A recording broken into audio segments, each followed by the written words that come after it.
Freaky Friday. How are we doing, everybody? Moving the chains. We're back at it. Eagles, Cowboys last night. We had a rain delay, spit and ejection. 10 minutes in the game. Eagles, Cowboys, bitter rivals. They hate each other. It's Raiders, Chiefs. You talk about bragging rights, emotions, flying high. You felt it last night in Lincoln Financial Field. And the Eagles got the dub last night. I want to touch on that game. I'm recording this. I got the Chief game going on upstairs in my bedroom. I just had to get on here and talk about what happened last night. And then I also want to touch on Belichick, who just... God, he's a bitter old son of a bitch. Jiminy Christmas. I'll touch on that. So first off, Eagles defend their title. They put the banner, but they didn't, electric. But man, the Eagles last night... excuse me, they just... I've said this for years. They do a lot of stuff that shitty, lousy teams do. Beat themselves, bad opportunities, just stupid shit. Like penalties when you least expect it, slipping the banana peel. Just stupid shit. And I'm just, the Jalen Carter thing, listen, man, that could not have been a bigger impact lost in that game than that guy. Because... and they were talking about this last night on the broadcast. He's their guy now. Because, listen, he was a big contributor last year in the Super Bowl run. And he was. He was dominant as I've ever seen a guy come in the league. Excuse me. And he dominated last year. I mean, that Super Bowl, the playoff game against the Rams, like, this guy dominated.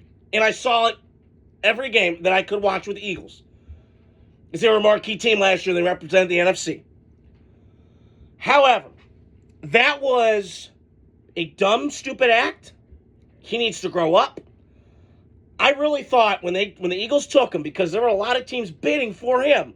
Let's not forget. The Raiders, the Seahawks, all these teams wanted him. And I believe this to be true. You are who you surround yourself with, and I thought Jalen Carter learned his lessons. Because if we all... remember, in college, he got in the accident where he killed some people, driving reckless, being stupid, then he had the combine. We all get it. He was a little squirrely in college. Okay, so the Eagles took him. He had all of his boys around. He had Jordan Davises and the Ringos and the Kobe Deans and the Nolan Smiths. And I'm like, okay, maybe this guy's turned the corner. He's not going to fuck up in Philly because they got Hall of Fame leadership guys, Lane Johnson, Brandon Graham. Don't fuck around business. And what do you know, last night, Jalen Carter reverted back to his old ways.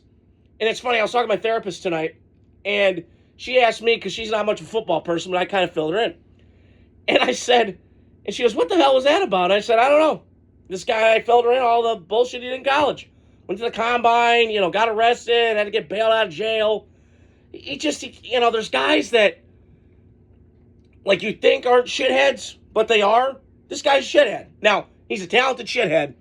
Hopefully he learns his lesson, gets out of his own way.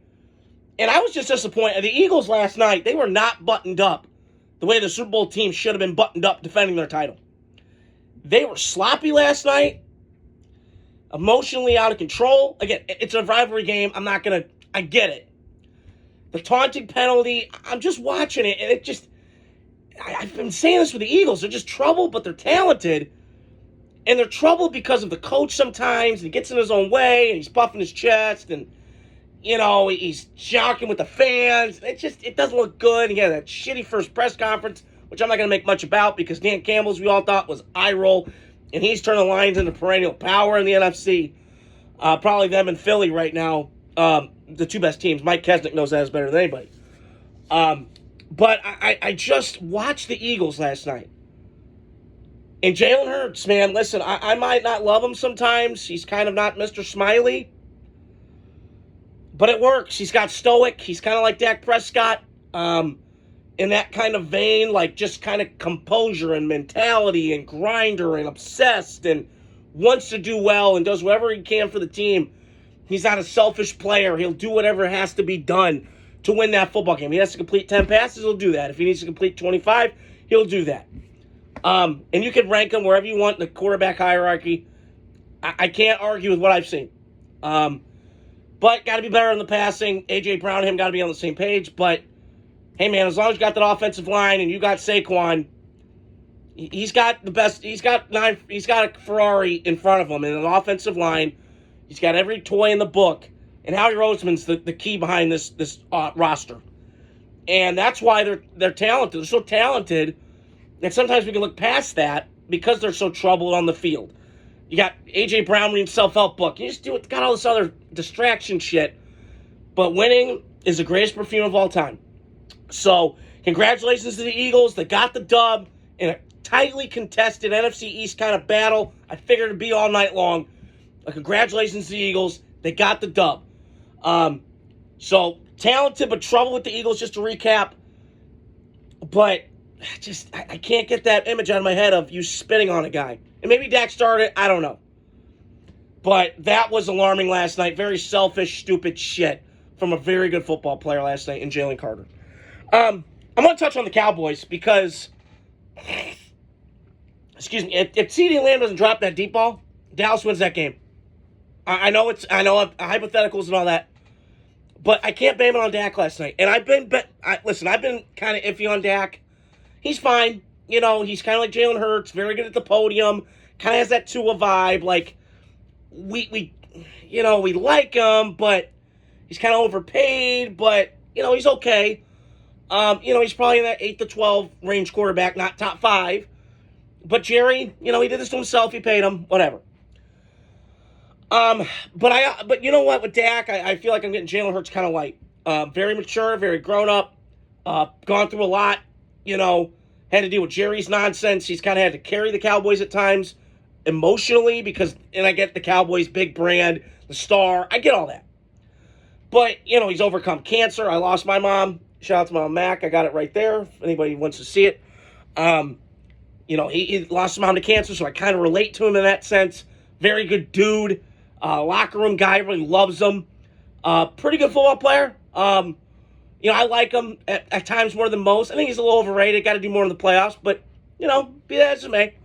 I thought he played well last night. And what impressed me was this Dallas maligned offensive line was killing it last night. Now, I know Jalen Carter, he was out, no question. That did play a part, and I'm not disputing that.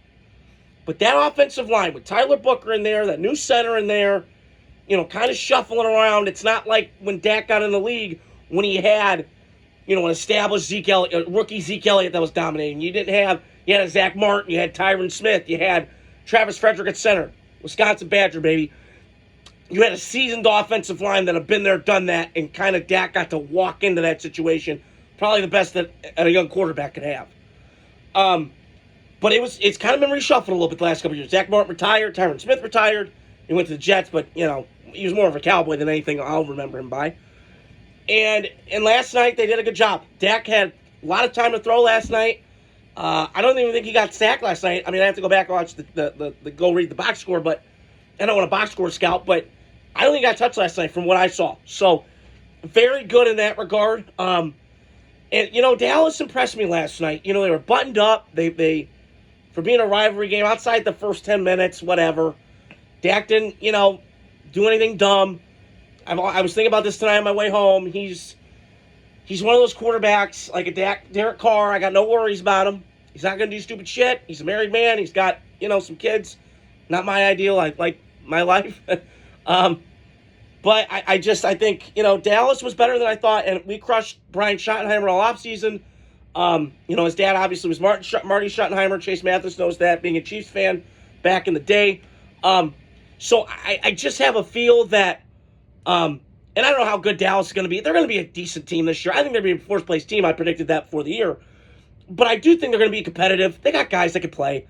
Dak, CD, Pickens made plays last night. That the running game looked really good last night, which was non-existent last couple years. I know Zeke, they brought him back. Kind of a pity deal, whatever. He was all over the hill, done.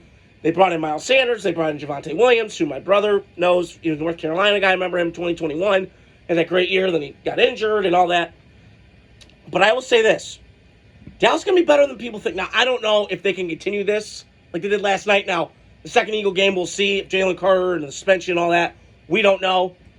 But I was impressed with Dallas last night. Like, I was thoroughly, like, I went in, come away going, they were the more buttoned-up football team last night. But Philly, I would take Philly's roster over Dallas's. But I can't go away if I'm like an outsider watching that game going, man, Dallas, like, they're playing hard. They're well coached. Like, they very little penalties last night. So I was impressed. I came away impressed, and they could be better than I thought. Last but not least, so just to recap, the Cowboys better than I expected. And I already touched on what I discussed with the Eagles. I got to say this, because I saw a headline today that, listen, I've been critical of Belichick. You guys know me. My dad's like, don't be an asshole. Before I got on here, I kind of made a low blow about, he's dating a 24-year-old. I thought he'd be a little bit more, a little bit more happy and smiley. But I didn't want to take a shot at him.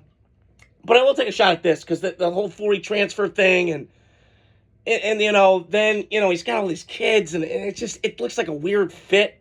Him in college, and he's never liked college. It's just always been weird to me. But today really got me. So he won't even allow the Patriots scouts in the North Carolina facility. So if you're a New England Patriots scout who's like getting talent and, director of player personnel, you can't even go to North Carolina. That bothers me. This screams a guy that has had it so easy. I'm not saying easy, but like he's had a pretty damn good life. And you're just bitter? Bill, look in the mirror. You got fired. It happens. I've been let go from jobs. It's happened to everybody. Even in football, I just don't get it. And it always fascinates me with guys, and I'm a guy, that I don't get the guy petty thing. That drives me crazy. Because, and I heard this years ago, I'm not trying to pick on women, but guys, we're compartmentalizers. We're great bullshitters, right? We can, I call you an asshole, and 5 minutes later we're cracking a beer, right? And some women hang on to shit forever. That's just how I've heard it. Norman Marowski said that years ago. But I just look at Bill, and I don't get it. Maybe I'm just old school. I just don't think he's going to work. I hope it works out at North Carolina, but I don't. I've been a critic from the start. So that's all I want to touch on here tonight. I'll give you guys my reaction tomorrow to the Chargers game. And then Sunday, just a sneak preview, I'll give you guys my college football, Oklahoma, Michigan, big games tomorrow. And we're rocking and rolling, baby. I got content coming out all the time. Stay tuned. Adios. Freaky Friday. Godspeed. Out.